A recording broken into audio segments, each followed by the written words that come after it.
बिस्मिल्लाहिर्रहमानिर्रहीम। Dear students, welcome to Excellence Online Education. Biology की class में खुशामदीद।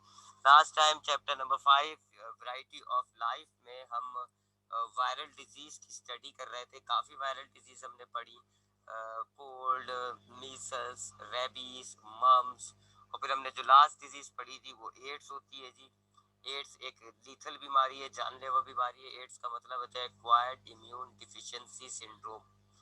इम्यून की डिफिशिएंसी हो जाती है इसमें, यानी आपके इम्यून सिस्टम में खराबी हो जाती है, इम्यून सिस्टम में डिफिशिएंसी हो जाती है। ये जिस वायरस से होती है ये बीमारी, उस वायरस को हम कहते हैं HIV, जिसके मायने होते हैं ह्यूमन इम्यून डिफिशिएंसी वायरस। ये एक रेट्रो वायरस होता है। रेट्रो वायरस एक ऐसा वायरस होता है जो अपने RNA को DNA में कन्वर्ट कर देता है। तो ये जो वायरस होता है ये दो तरीकों से आपके जिस्म में जाता है, ब्लड और सीमन, यानी खून और सीमन कहते हैं। वो एक लिक्विड होता है जिसके अंदर गैमेट्स होते हैं, सेक्स सेल्स यानी गैमेट्स होते हैं, उसको आप सीमन कहते हो। तो सीमन और ब्लड के जरिए ये बॉडी के अंदर चला जाता है। फिर बॉडी के अंदर जाके ये आपके इम्यून सिस्टम पर हमला करता है। इम्यून सिस्टम में लिम्फोसाइट्स होते हैं, वाइट ब्लड सेल्स की एक किस्म होती है लिम्फोसाइट्स। लिम्फोसाइट्स होते हैं, ये लिम्फोसाइट्स को जाके हमला करता है, उनको डैमेज करता है, ख़त्म करता है, बर्बाद करता है। तो आहिस्ता आहिस्ता आपकी बॉडी में लिम्फोसाइट्स की कमी होना शुरू हो जाती है। जाहिर बात है, लिम्फोसाइट्स का काम होता है आपके जो बॉडी में वायरस और बैक्टीरिया आ रहे होते हैं उनसे लड़ना, उनको मारना। तो अब आपकी बॉडी में आहिस्ता आहिस्ता लिम्फोसाइट्स HIV खत्म करता जा रहा है, आपकी बॉडी में लिम्फोसाइट्स कम होते जा रहे हैं। तो आपकी बॉडी में जो बाहर वाले जो वायरस और बैक्टीरिया आ रहे हैं उनसे लड़ने वाले सेल्स कम होते जा रहे हैं। तो इससे आपकी इम्यून सिस्टम जो होता है आपके, वो वीक होना शुरू हो जाता है। तो वीक होना शुरू हो जाता है जिसकी वजह से अब आपकी बॉडी में जो वायरस और बैक्टीरिया आते हैं वो अपनी जड़ पकड़ लेते हैं, उनको मारने वाले इंतहाई कम रह जाते हैं। तो वो फिर वायरस जो है वो आपकी बॉडी पर हमलावर हो जाते हैं। तो आपको बुखार हो जाता है, शुरू शुरू में नज़ला, बुखार, छोटा छोटा सा वायरल डिजीज भी हो रही होती है तो वो भी आपको लग रही होती है। तो ऐसा मसला हो जाता है शुरू शुरू के अंदर। फिर सेप्टिसीमिया हो जाता है जी, ब्लड कैंसर। ब्लड कैंसर कहते हैं लिम्फोसाइट्स की कमी बेशी को। तो ब्लड कैंसर की जाहिर बात है, लिम्फोसाइट्स इंतहाई जब कम हो जाते हैं तो फिर उसको आप ब्लड कैंसर कहते हो। तो सिप्टोसीमिया हो जाता है, यानी ब्लड कैंसर हो जाता है लोगों को। कुछ लोगों में ब्लड कैंसर जान ले जाता है। कुछ लोगों के अंदर ब्लड कैंसर के बाद जो है वो लिम्फोसाइटोपेनिया हो जाता है, यानी कि ब्रेन सेल्स जो है, क्योंकि जाहिर बात है आपका ब्लड खराब हो गया है, कम लिम्फोसाइट्स का है, गंदा खून है। तो वो जब आपका पॉइजनस ब्लड ब्रेन में जाता है तो आपके ब्रेन सेल्स को डैमेज करना शुरू करता है। तो जब आपके ब्रेन सेल्स डैमेज होते हैं तो इसको आप कहते हो लिम्फोसाइटोपेनिया। तो आपको लिम्फोसाइटोपेनिया हो जाता है, ब्लड कैंसर भी है, साथ साथ लिम्फोसाइटोपेनिया भी हो गया, आपका ब्रेन सेल्स भी डैमेज हो रहा है, आपको ब्लड कैंसर भी हुआ हुआ है, ब्लड पॉइजन भी हुआ हुआ है, दूसरे वायरस भी आपकी बॉडी पर हमला कर रहे हैं। तो बड़ा आपकी जो कहते हैं ना, आपकी बॉडी बड़ी वीक हो जाती है। उसके बाद जो है आपका ये जो पॉइजनस ब्लड है जब आपके स्किन के थ्रू गुजरता है तो आपको स्किन कैंसर की बीमारी हो जाती है। कैपोसी सरकोमा खिलाया जाता है इसको। तो स्किन, इसके बाद तो भाई जाहिर बात है फिर तो आपको हर चीज ही हो गई। आप आपके जिस्म में ब्लड कैंसर भी हो गया, ब्लड पॉइजन भी हो गया, ब्लड, तो फिर आपकी जो है वो अल्टीमेटली डेथ हो जाती है। इसका जो रीजन मैंने आपको बताए थे, इसकी जो फैलने का रीजन है, तो सबसे मेन जो रीजन है वो है ब्लड, खून। क्योंकि ये वायरस खून में ही होता है, खून ही के लिम्फोसाइट्स को डैमेज कर रहा होता है। तो ये वायरस सबसे ज्यादा खून में पाया जा रहा होता है, ब्लड में पाया जा रहा होता है। तो जब इंसान किसी HIV पॉजिटिव शख्स का ब्लड अपने जिस्म के अंदर डाल देता है तो फिर उसको भी ये वायरस मुंतकिल हो जाता है। अब HIV पॉजिटिव पेशेंट का ब्लड इंसान के जिस्म में कैसे आता है? ब्लड ट्रांसफ्यूजन, खून लेने के दौरान जो है पता नहीं चलता, बंदा टेस्ट नहीं करता और HIV पॉजिटिव शख्स का जो है ब्लड अपने जिस्म में डाल देता है। तो ट्रांसफ्यूजन के दौरान भी HIV आ जाता है। इसी तरह नॉन स्टेलाइज्ड सिरिंजेस का इस्तेमाल, यानी कि एक HIV पॉजिटिव में आपने एक सिरिंज को इस्तेमाल किया, अब उस सिरिंज के अंदर उसका ब्लड लगा है तो कुछ वायरस सिरिंज की नोक पे हो सकते हैं। फिर उसी सिरिंज को अगर एक नॉर्मल शख्स इस्तेमाल करेगा तो चांसेस है कि HIV जो है उस शख्स के अंदर मुंतकिल हो जाए। तो एहतियात की जाती है, एक दफ़ा सिरिंज को इस्तेमाल करने के बाद दोबारा इस्तेमाल नहीं किया जाता। ब्लड ट्रांसफ्यूजन में एहतियात की जाती है। फिर ट्रांसफ्यूजन से पहले ब्लड का टेस्ट किया जाता है, ब्लड को चेक किया जाता है कि क्या उसमें HIV वायरस नहीं है। दूसरा बड़ा रीजन जो है वो सिमन है जी। अनप्रोटेक्टेड सेक्स जो होता है, यानी कि एक तो मियाँ बीवी के दरमियान जो रिश्ता होता है उसमें तो इंसान को पता होता है कि जी मेरी वाइफ या मेरा हस्बैंड जो है वो HIV पॉजिटिव नहीं है। तो इस दौरान जो है वो तो सेक्स जो होता है वो प्रोटेक्टेड सेक्स होता है, तो उसके अंदर तो इतना मसला नहीं होता।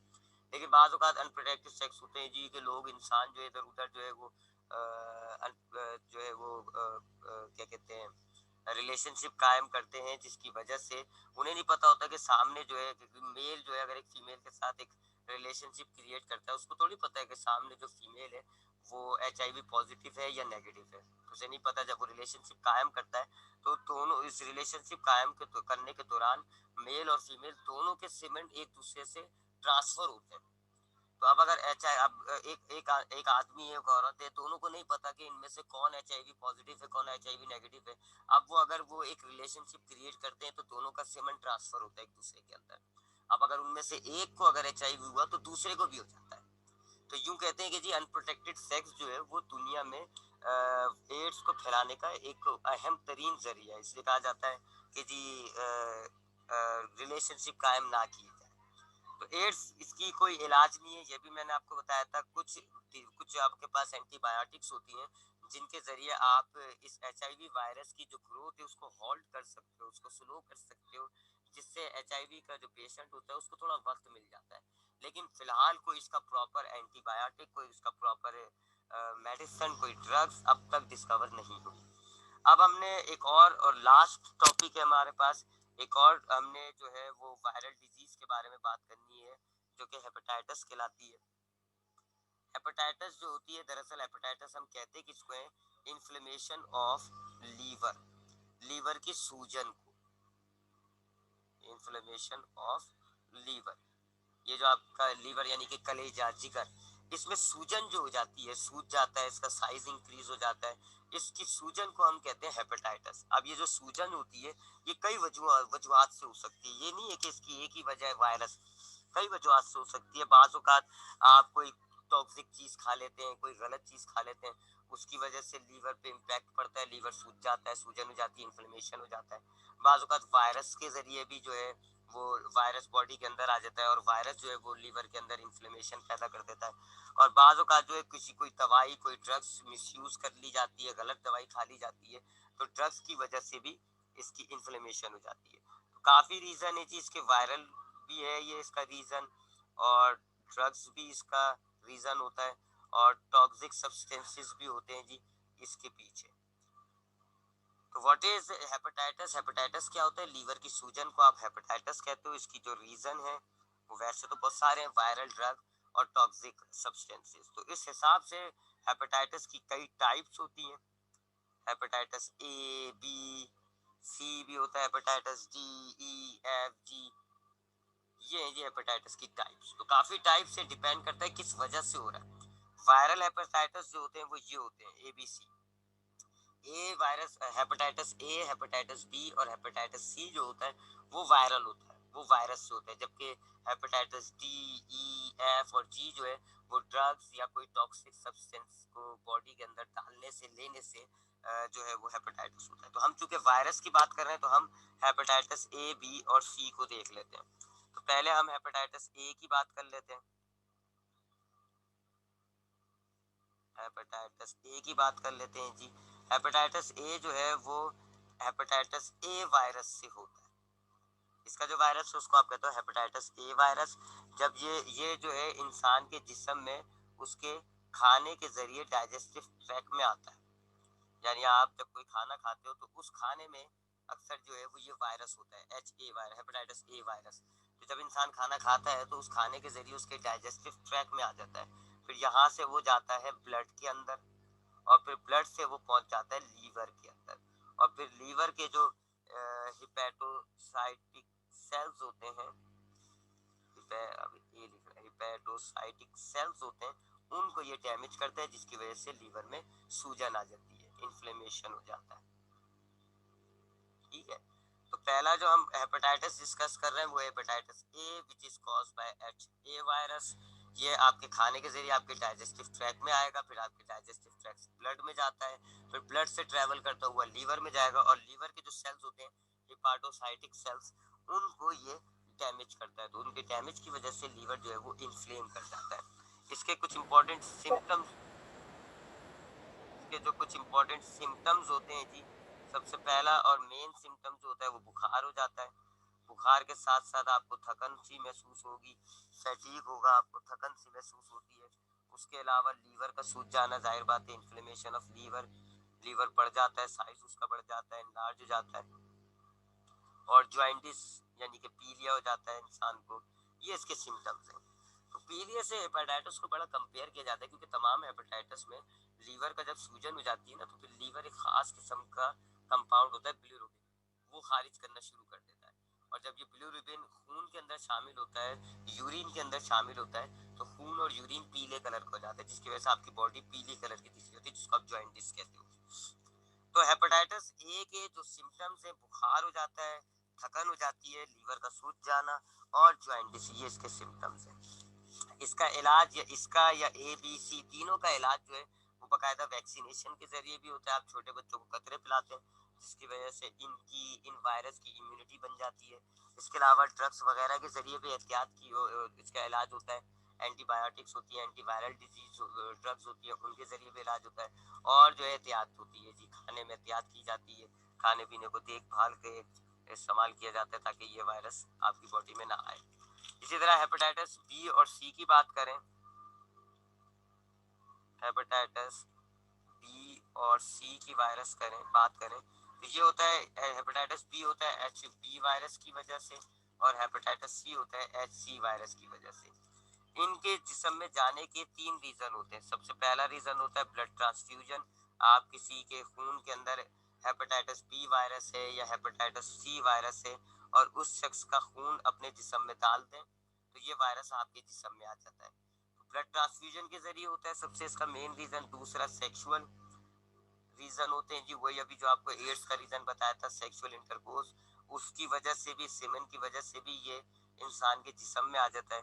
तीसरा, अगर माँ को ये बीमारी होती है, माँ के जिस्म के अंदर हेपेटाइटिस बी या सी वायरस होता है, और माँ को अगर हेपेटाइटिस बी और सी होता है, तो उससे पैदा होने वाला जो न्यूबॉर्न बेबी होता है, उसके अंदर भी ये वायरस मुंतकिल हो जाता है। तो ये तीन बड़े रीजन होते हैं हेपेटाइटिस बी और सी के। इनका जो यानी कि सिम्टम्स होते हैं वो भी तकरीबन यही होते हैं जी, सिमिलर। फीवर हो जाता है, थकन हो जाती है, लीवर का सूज जाना, ज्वाइंटिस, यही रीजन होता है। टेस्ट के जरिए आप इसको आइडेंटिफाई कर लेते हैं। इसका भी वैक्सीनेशन के जरिए इलाज हो जाता है और दवाइयाँ भी आती हैं। बट ये जो सी वायरस है ना, हेपेटाइटिस सी, ये थोड़ी सी डेंजर बीमारी है। ये अगर बहुत देर तक हो जाती है, बहुत ज़्यादा देर तक होती है, तो लीवर सेल इतने डैमेज हो जाते हैं कि इंसान को फिर लीवर कैंसर के चांसेस हो जाते हैं। और लीवर कैंसर जो है वो फिर खतरनाक कहानी हो जाती है, वो एक डेडली कहानी हो जाती है। तो ये हेपेटाइटिस हो गया। मैं थोड़ा सा रिपीट करता हूँ हेपेटाइटिस को। हेपेटाइटिस क्या होता है जी? लीवर के सूजने को, लीवर का साइज बढ़ जाता है, लीवर की सूजन हो जाती है, इसको आप कहते हो हेपेटाइटिस। हेपेटाइटिस जो है कई टाइप का होता है, hepatitis A B C D E F और जी। हेपेटाइटिस की कई रीजंस होते हैं। वायरस के जरिए भी होता है, दवाइयों के जरिए भी होता है, या कोई गलत चीज खा जाने की वजह से भी होता है।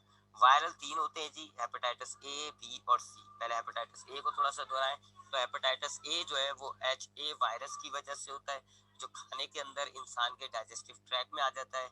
वहां से ये ब्लड में जाता है, ब्लड से वो लीवर में जाता है, और फिर लीवर में जाके जो लीवर के सेल्स होते हैं, जिनको हम हिपाटो साइटिक सेल्स कहते हैं, उनको ये डैमेज करता है, जिसकी वजह से लीवर जो है वो एक्स्ट्रा ऑर्डिनरी साइज में इंक्रीज हो जाता है, लीवर का साइज बढ़ जाता है, सूजन हो जाती है, और इंसान को कहा जाता है कि जी हेपेटाइटिस ए हो गया। इसके जो सीवर होते हैं, सिम्टम्स होते हैं, शुरू शुरू के सिम्टम जो है वो बुखार हो जाता है, थकन हो जाती है, मसल्स में अकड़ा जाता है, मसल्स में दर्द होना शुरू हो जाता है, लीवर का साइज बढ़ जाता है, और फिर पीलिया जो है वो हो जाता है। पीलिया आप जानते हैं बड़ी कॉमन सी चीज होती है, आंखों का कलर पीला हो जाता है, पेशाब जो होता है वो पीले कलर का आ रहा होता है, और जो स्किन होती है वो भी जरा पीले पीले कलर की हो जाती है, तो उसको जॉइंटिस कहते हो। तो जॉइंटिस भी इसी की सिम्टम होता है। और हेपेटाइटिस बी और सी की बात करें तो हेपेटाइटिस बी वायरस से होता है, जबकि हेपेटाइटिस सी जो है वो हेपेटाइटिस सी वायरस से होता है। दोनों का रीजन जो है वो तीन रीजन है जी। एक, ब्लड ट्रांसफ्यूजन, अगर किसी शख्स को हेपेटाइटिस बी और सी है, उसका खून अगर एक इंसान में डाल दिया जाए, तो उसमें भी, उस इंसान में भी जिसने ये लिया है खून, उसको भी हेपेटाइटिस बी या सी हो जाता है। दूसरा, सेक्सुअल रीजन होते हैं, अनप्रोटेक्टेड सेक्स जो है वो भी इस वायरस को जिस्म में मुंतकिल कर सकता है। और तीसरा, अगर माँ को होता है तो उससे पैदा होने वाले बच्चे में भी ये वायरस मुंतकिल हो जाता है। इसके सिम्टम्स भी सिमिलर टू हेपेटाइटिस ए होते हैं। बुखार हो जाता है, मसल्स में दर्द होता है, लीवर बढ़ जाता है, जॉइंटिस हो जाता है। और दोनों के अंदर मामला वही होता है कि ये जो वायरस होता है लीवर के हिपैटोसाइटिक सेल्स होते हैं उनको डैमेज करता है, जिसकी वजह से लीवर का जो साइज है वो बढ़ जाता है। बस ये जो हेपेटाइटिस सी वायरस होता है ये काफी डैमेज करता है लीवर के सेल्स को, काफी हमलावर होता है। और अगर ये काफी देर तक रहता है जिस्म के अंदर तो लीवर के सेल्स इतने डैमेज हो जाते हैं कि लीवर कैंसर की तरफ चली जाती है कहानी, और वो फिर लीवर कैंसर हो जाता है। इसको डायग्नोस किया जाता है, टेस्ट होते हैं जी, हेपेटाइटिस के टेस्ट होते हैं। और उसमें जो है वो ब्लड सैंपल लिया जाता है, ब्लड सैंपल को एग्जामिन किया जाता है, उसमें देखा जाता है कि जी वायरस है या नहीं। अगर HA वायरस है तो कहा जाएगा हेपेटाइटिस ए है, अगर HB वायरस है तो कहा जाएगा हेपेटाइटिस बी, अगर HC है तो कहा जाएगा हेपेटाइटिस सी, और अगर इनमें से कोई भी वायरस नहीं है तो फिर हेपेटाइटिस नहीं है। ठीक, हेपेटाइटिस नहीं है। और अगर पीलिया हो रहा है एक इंसान को तो मुमकिन है उसको हेपेटाइटिस हो, लेकिन ABC ना हो। ताकि अगर किसी शख्स को पीलिया होता है ना तो सबसे पहले उसका ब्लड टेस्ट कराया जाता है ताकि चेक किया जाए कि इसको जो जॉइंटिस हुआ है वो A, B या C हेपेटाइटिस तो नहीं है। अगर नहीं होता तो इसका मतलब है कि फिर उसको हेपेटाइटिस जो है वो D, E, F और G होगा, जिसका रीजन वायरल नहीं है, या तो कोई ड्रग का रिएक्शन हो गया, कोई गलत सब्सटेंस खा लिया। तो वो जो हेपेटाइटिस होते हैं, हेपेटाइटिस D, E, F और G, वो इतने जानलेवा नहीं होते, इतने खतरनाक नहीं होते, क्योंकि वो वायरल नहीं है। तो फिर वो डॉक्टर जब देखता है कि जी ब्लड के अंदर A, B, C वायरस नहीं आ रहा तो वो समझ जाता है कि जी इसको फिर ड्रग या खाना वगैरह खराब खाने से जो है इसको जॉइंटिस हो गया। तो फिर उसको कहा जाता है कि जी आप वो सूरज की रोशनी लें, दवाइयाँ खिलाएं, उसके बिलोरुबिन को कम किया जाता है, तो वो इतना मसला नहीं होता। बस ये ABC ही क्लिनिकल इंपॉर्टेंस है इनकी, यही मायने रखते हैं। तो यहाँ आपका ये चैप्टर नंबर 5 कंप्लीट हो गया, द वैरायटी ऑफ लाइफ। इस चैप्टर में आपने काफ़ी चीज़ें पढ़ी। इस चैप्टर में आपने पढ़ा कि ये जो क्लासिफिकेशन होती है ये क्या होती है, ऑर्गेनिजम्स को सिमिलैरिटी के बुनियाद पर आप ग्रुप में तकसीम कर देते हैं, उसको आप क्लासिफिकेशन कहते हो। और क्लासिफिकेशन जो है वो आप मॉर्फोलॉजी के जरिए करते हैं, साइटोलॉजी के जरिए करते हैं, बायोकेमिस्ट्री के जरिए करते हैं, जेनेटिक्स के जरिए करते हैं। क्लासिफिकेशन का फायदा ये होता है कि हम ग्रुप की स्टडी करते हैं तो ग्रुप में मौजूद जितने भी ऑर्गेनिज्म होते हैं हमें सबका जनरल कैरेक्टर पता चल जाता है। तो इससे हमारी दुनिया में ये जो लाखों किस्म के लिविंग ऑर्गेनिजम्स हैं उनको पढ़ने में आसानी हो जाती है। अब क्लासिफिकेशन में हमने काफी ग्रुप्स बनाए हुए। सबसे बड़ा ग्रुप होता है किंगडम, उसके बाद होता है फाइलम, फिर क्लास, ऑर्डर, फैमिली, जेनस और स्पीशीज। सबसे बड़ा ग्रुप है किंगडम और सबसे छोटा यानी यूनिट जो होता है वो है species. Unit of classification is called species. Species एक होती है, किंगडम बड़ा बड़ा होता है। किंगडम में लाखों, एक एक किंगडम में लाखों ऑर्गेनिज्म होते हैं। फिर हर किंगडम में फाइलम होते हैं और फाइलम में थोड़े कम ऑर्गेनिजम्स होते हैं। फिर फाइलम में मौजूद होती है क्लासेस, उनमें थोड़े और कम होते हैं। क्लासेस में होती है ऑर्डर्स, उनमें और कम होते हैं। ऑर्डर में होती है फैमिलीज, फैमिली में जीनेस, जीनेस में स्पीशीज। एक एक जीनेस में जो है समझ लो आप दो दो तीन तीन स्पीशीज होती है, और एक जो स्पीशी होती है वो एक सिंगल ऑर्गेनिज्म है। ठीक है, तो और ये जो पूरी सीरीज हो रही है ना, kingdom, phylum, class, order, family, genus, species, इसको आप कहते हो टेक्सोनोमिक हिरार्की। फिर हमने देखे किंगडम्स, 5 किंगडम्स आपके पास आज की तारीख में। विटिकर के जो 5 किंगडम है वो है मुनेरा, प्रोटिस्टा, फंजाई, प्लांटी, एनिमेलिया। जबकि मार्गलस और शिवर्ट्स के जो किंगडम है वो किंगडम प्रोकैरियोटी, किंगडम प्रोक्टोप्टिस्टा, फंजाई, प्लांटी और एनिमेलिया। किंगडम प्रोकैरियोटी मार्गलस की बात कर रहा हूँ। किंगडम प्रोकैरियोटी में तमाम प्रोकैरियोटिक ऑर्गेनिजम्स हैं। कौन कौन से? बैक्टीरिया और सियानोबैक्टीरिया। किंगडम प्रोक्टोप्टिस्टा में वो तमाम ऑर्गेनिजम्स हैं जो किसी और किंगडम में नहीं आ सकते। दुनिया की तमाम एल्गीज और प्रोटोजोअन्स किंगडम प्रोक्टोप्टिस्टा में मौजूद है। किंगडम फंजाई में ऐसे यूकेरियोटिक ऑर्गेनिजम्स होते हैं जो हेटरोट्रॉप होते हैं और एब्जॉर्प्टिव हेटरोट्रॉप होते हैं, यानी अपना खाना तोड़ते हैं पहले, बाद में उसको एब्जॉर्ब करते हैं। तमाम फंगस इसके अंदर आ गए। किंगडम फंजाई में जो है सिर्फ एक स्पीशीज यीस्ट, वो यूनिसेलुलर है, बाकी सारे मल्टी सेलुलर होते हैं। किंगडम प्लांटी में ऐसे तमाम ऑर्गेनिजम्स हैं जो यूकैरियोटिक होते हैं, मल्टी सेलुलर होते हैं और ऑटोट्रॉप होते हैं। तमाम हायर प्लांट्स जो होते हैं, ब्रायोफाइट्स, ट्रेशोफाइट्स, वो तमाम इस किंगडम में मौजूद है। पांचवा किंगडम है किंगडम एनिमेलिया। इसमें तमाम यूकैरियोटिक ऑर्गेनिजम्स होते हैं जो हेटरोट्रॉप होते हैं और इंजस्टिव होते हैं, यानी पहले खाना खा लेते हैं बाद में उसको तोड़ते हैं। तो यूं हमने कुछ किंगडम्स बनाए हैं। फिर हमने जो है वायरस को पढ़ा। वायरस एक ऐसा ऑर्गेनिज्म है जो लिविंग भी है, नॉन लिविंग भी है, इसलिए इसको आप किसी किंगडम में नहीं डालते। आपने वायरस की काफी टाइप्स पढ़ी, वायरस की तो लाइफ साइकिल पढ़ी, और फिर आपने काफी जो है वो वायरल डिजीज को स्टडी किया। अब मैं आपसे पूछूंगा, कोई सवाल है अगर आपको तो पूछ सकती हैं माइक खोल के, नहीं तो फिर हम अगला चैप्टर थोड़ा सा स्टार्ट कर लेते हैं। थोड़ा सा टाइम है हमारे पास, तो हम अगला चैप्टर स्टार्ट कर लेंगे। सर सर जब किसी को हेपेटाइटिस होता है तो उसको पहले जॉन्डिस होता है। ठीक है, अगर किसी को हेपेटाइटिस होगा तो सबसे पहले उसको बुखार होगा, बिल्कुल स्टार्टिंग। मिसाल के तौर पे हेपेटाइटिस ए की बात करें, अगर हम हेपेटाइटिस ए की बात करें तो हेपेटाइटिस ए का वायरस खाने के जरिए पहले आपके डाइजेस्टिव ट्रैक में आएगा, उसके बाद ब्लड में जाएगा। जैसे ही आपके ब्लड में जाएगा, आपको पहला सिम्टम जाहिर हो जाएगा बुखार। दूसरा सिम्टम जाहिर हो जाएगा बुखार की वजह से फटीग, यानी आपके मसल्स में दर्द होना शुरू हो जाएगा। लेकिन बुखार और फटीग को हम बहुत सी बीमारियों में भी ऑब्जर्व करते हैं। नजला, जुकाम, वायरल इन्फेक्शन होते हैं, कोल्ड, इन सब में होता है, तो हम इसको इग्नोर कर रहे होते हैं। बुखार हो गया, हम कहते हैं अबे यार बुखार हो गया, हमें नहीं पता ये हेपेटाइटिस ए है। उस वक्त हमारा हेपेटाइटिस ए का जो वायरस होता है वो ब्लड में होता है, फिर ये हमारे ब्लड से जाता है लीवर में। फिर जब ये लीवर के सेल्स को डैमेज करना शुरू करते हैं, तब हमारा लीवर सूज जाता है, सूजन हो जाती है, इन्फ्लेमेशन। और जब लीवर की इन्फ्लेमेशन होती है तो आप कहते हो हेपेटाइटिस हो गया, और तब आपको ज्वाइंटिस होता है। ज्वाइंटिस कब होगा? जब आपका लीवर इन्फ्लेमेट करेगा, सूजेगा। जब लीवर सूजता है ना, तो लीवर एक कंपाउंड बनाता है बिलिरुबिन, वो ज्यादा बनने लग जाता है। जाहिर बात है, एक चीज छोटी है, कम बन रहा है। जब लीवर बढ़ गया साइज में, तो अब बिलिरुबिन ज्यादा बनने लग जाता है। तो जब बिलिरुबिन ज्यादा बनने लगता है तो वो आपके खून, यूरिन, इनमें शामिल हो जाता है, और इसकी वजह से अब आपको ज्वाइंटिस जाहिर होना शुरू हो जाता है, आपको पीलिया नजर आ रहा होता है। ठीक है, तो ऐसे होता है। शुरू शुरू में ज्वाइंटिस नहीं होगा, हेपेटाइटिस ए बी सी, किसी भी हेपेटाइटिस में शुरू शुरू में आपको ज्वाइंटिस नहीं होगा। जब लीवर सेल डैमेज होंगे, लीवर इन्फ्लेमेड होगा, तब आपको ज्वाइंटिस होगा, क्योंकि सूजा हुआ लीवर ज्यादा बिलिरुबिन बनाएगा, और फिर यूरिन के अंदर बिलिरुबिन आ रहा होता है, तो फिर तब आपको जो है वो ज्वाइंटिस होगा। अब जब ज्वाइंटिस हो रहा होता है ना, ये याद रखिएगा, हर ज्वाइंटिस का reason hepatitis A B C नहीं है। कुछ ज्वाइंटिस के reason D E F G भी है। तो जब इंसान को ज्वाइंटिस होता है ना, अब उसके दिमाग खलका, अबे भाई मुझे पीलिया हो गया। डॉक्टर सबसे पहले उसको यूरिन टेस्ट देगा, ब्लड टेस्ट देगा। यूरिन टेस्ट क्यों देता है? चेक करने के लिए कि इसकी स्किन का कलर पीला जो हो रहा है वो ज्वाइंटिस की वजह से हो रहा है या नहीं। अब अगर आपको ज्वाइंटिस है तो आपके यूरिन में बिलिरुबिन ज्यादा आएगा, बिलिरुबिन ज्यादा आएगा। डॉक्टर जब देखेगा बिलिरुबिन ज्यादा आ रहा है, डॉक्टर समझ जाएगा कि ये आपका लीवर सूजा हुआ है और आपका खून जो है उसमें बिलिरुबिन ज्यादा आ रहा है, आपको ज्वाइंटिस हो गया। अब वो आपका ब्लड रिपोर्ट देखेगा। अगर आपके ब्लड रिपोर्ट में hepatitis A virus, B virus, C virus आ रहा है, तो डॉक्टर समझ जाएगा आपको जो ज्वाइंटिस हुआ हुआ है वो हेपेटाइटिस ए बी या सी की वजह से हो रहा है। वो समझ जाएगा वायरस की वजह से हो रहा है, वो आपको वायरल दवाइयां देगा ताकि आपके इस वायरल की ग्रोथ को रोके।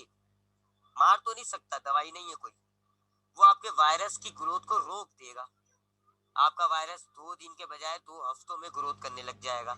इतने में आपकी बॉडी इम्यूनिटी बना लेगी और आपकी बॉडी उस वायरस को मार देगी। आपका ज्वाइंटिस भी सही हो गया, हेपेटाइटिस भी सही हो गया। और अगर ब्लड रिपोर्ट में H hepatitis A B C virus नहीं आ रहा, लेकिन यूरिन के अंदर ज्वाइंटिस आ रहा है, तो अब डॉक्टर समझ जाएगा कि आपको ए बी सी नहीं है, आपको हेपेटाइटिस डी, ई, एफ या जी है। और अगर ये वाले हेपेटाइटिस हैं तो ये वायरस से नहीं होते, ये ड्रग्स या टॉक्सिक सब्सटेंस होते हैं। तो डॉक्टर आपसे पूछेगा कि बेटा क्या दवाई खाई, आपने कोई दवाई खाई है रिसेंटली? आप बोलोगे हाँ डॉक्टर साहब मुझे बुखार हो रहा था तो मैंने पैरासीटामोल खा ली। डॉक्टर समझ जाएगा कि यार आपको बुखार उखार नहीं था, आपने जबरदस्ती पैरासीटामोल खा ली, और उस दवाई के रिएक्शन से आपका लीवर सूज गया, और लीवर सूजने की वजह से आपको ज्वाइंटिस आ रहा है। तो वो आपके लीवर की सूजन खत्म करने की कुछ दवाइयां दे देगा, इंजेक्शन लगा देगा, दवाइयां दे देगा, जिससे आपका लीवर जो है वो उसकी सूजन कम हो जाएगी। तो ये है, बहुत बड़ी कहानी है, ये बहुत बड़ी कहानी है हेपेटाइटिस की। समझ में आई बात? माइक खोल के बताएं। जी सर, समझ में आ गया। ठीक है। सर वो अक्सर लोग कहते हैं ना कि जॉन्डिस अगर बिगड़ जाए तो वो हेपेटाइटिस बन जाता है। नहीं, वो उल्टी कहानी बोलते हैं, वो सी की बात कर रहे होते हैं, वो हेपेटाइटिस सी की बात कर रहे होते हैं। असल में हमारी एक मिसकंसेप्शन ये पाया जाता है कि जब भी हम समझते हैं ज्वाइंटिस है ना, तो हम समझते हैं हेपेटाइटिस हो गया। ये बात तो सही है, जब भी आपको ज्वाइंटिस होगा, किसी शख्स को अगर ज्वाइंटिस है, अरे भैया ये माइक क्यों नहीं मैं जरा माइक बंद कर रहा हूँ, खड़क खड़क से आ रही है। हाँ, देखिए ये बात सही है कि अगर आपको जॉइंटिस है इसका मतलब है आपको हेपेटाइटिस है, क्योंकि जॉइंटिस का मतलब हो गया लीवर का सूज जाना, और लीवर का सूज जाना हेपेटाइटिस कहलाता है। बस फर्क ये है कि दो किस्म के जॉइंटिस हैं, एक वो जॉइंटिस जो वायरस से हो रहा है वो खतरनाक है, और एक वो जॉइंटिस जो वायरस से नहीं हो रहे वो इतने खतरनाक नहीं है, उनकी तो आप सोचते भी नहीं हो, उसके तो आप सूरज के आगे लेट जाओ, सूरज की रोशनी खाओ, उसमें तो वो भी सही हो जाएगा। जो वायरस वाले है ना एबीसी, वो खतरनाक है। अब उनमें भी तीन है, एबीसी, उसमें सी वाला खतरनाक है। वो तो जो लोग कहते हैं ना कि भाई जॉइंटिस अगर आपका बिगड़ गया तो हेपेटाइटिस हो जाएगा, वो असल में वो ये कह रहे होते हैं कि भाई आपको हेपेटाइटिस सी है और इसकी वजह से आपका जॉइंटिस है, एहतियात कर लो। अगर ये ज्यादा देर हो गया तो आपके लीवर सेल ज्यादा डैमेज होंगे, लीवर कैंसर हो जाएगा। तो वो ये वाली बात कर रहे होते हैं। मुझे खुद हुआ हुआ है जॉइंटिस। मुझे क्या हुआ था, एक दफा मुझे जो ना पीलिया हो गया, मेरी आंखें पीले कलर की हो गई, मेरा जो है वो स्किन पीले कलर का हो गया। लो जी, मैं डॉक्टर के पास गया, डॉक्टर ने मेरा यूरिन टेस्ट और ब्लड टेस्ट कराया। यूरिन के अंदर बिलिरुबिन ज्यादा आ रहा था, डॉक्टर समझ गया मुझे जॉइंटिस है, मेरा लीवर सूजा हुआ है।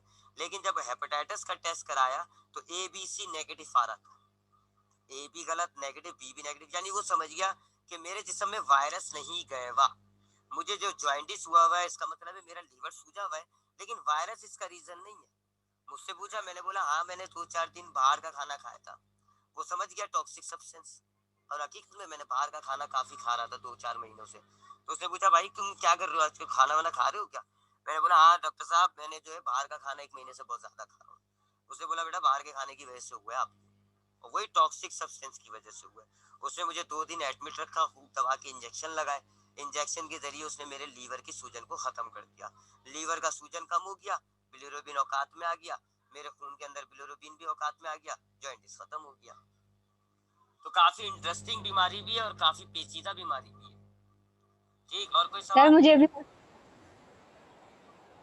आप बोले। सर बोल रही हूँ मुझे भी हो चुका है कौन सा हुआ था? जॉइंटिस। नहीं, जॉइंटिस तो ABCDEFG, कौन सा वाला हुआ था? सर ए बी सी तो नहीं था, क्योंकि उन्होंने हेपेटाइटिस का कुछ भी नहीं कहा था, उन्होंने कहा था बस सही हो जाएगा, और एडमिट भी नहीं किया था, सिर्फ यूरिन दवाएं दे दी यूरिन थी। टेस्ट करवाया था? हाँ वो कराया था, और ब्लड टेस्ट करवाया था? उन्होंने लिख के दिया था लेकिन मैंने कराया नहीं था। हाँ, तो ये देखा, अब आपकी कुछ ज्यादा एक्स्ट्रा होशियारी हो गई, खतरनाक खेल खेल लिया था आपने। देखो, यूरिन टेस्ट नहीं सर, कराना, मैं यूरिन टेस्ट कराने का मकसद तो वो डॉक्टर का सही नहीं क्या कर रहे था? थे तो मैंने कराया नहीं था। नहीं, ये होशियारी करी और ये गलत किया है। देखो, यूरिन टेस्ट कराने का मकसद डॉक्टर का क्या था कि आपको जो पीलिया हो रहा है वो कोई स्किन, बालों का स्किन में भी मसला हो जाता है, पीलिया हो जाता है, पीली कलर की स्किन हो जाना जरूरी नहीं है जॉइंटिस हो। तो यूरिन टेस्ट कराने का मकसद था डॉक्टर का कि ये वेरीफाई करे कि आपका लीवर सूजा हुआ है। अब जब यूरिन टेस्ट किया, जॉइंटिस आया, इसका मतलब है आपका लीवर सूजा हुआ है। ब्लड टेस्ट कराना लाजमी था, ये तो आपने तुक्का खेल लिया और आपका तुक्का लग गया कि आपको एबीसी नहीं था, नहीं तो एबीसी होता, या आपका किस्मत अच्छी थी कि अगर आपके जिस्म में वायरल जॉइंटिस भी था ना, यानी एबीसी, तो भी आपकी इम्यूनिटी ने उसको जल्दी मार दिया। नहीं तो खतरनाक खेल खेल रही थी आप, आग के साथ खेल रही थी, आग के साथ नहीं खेलना।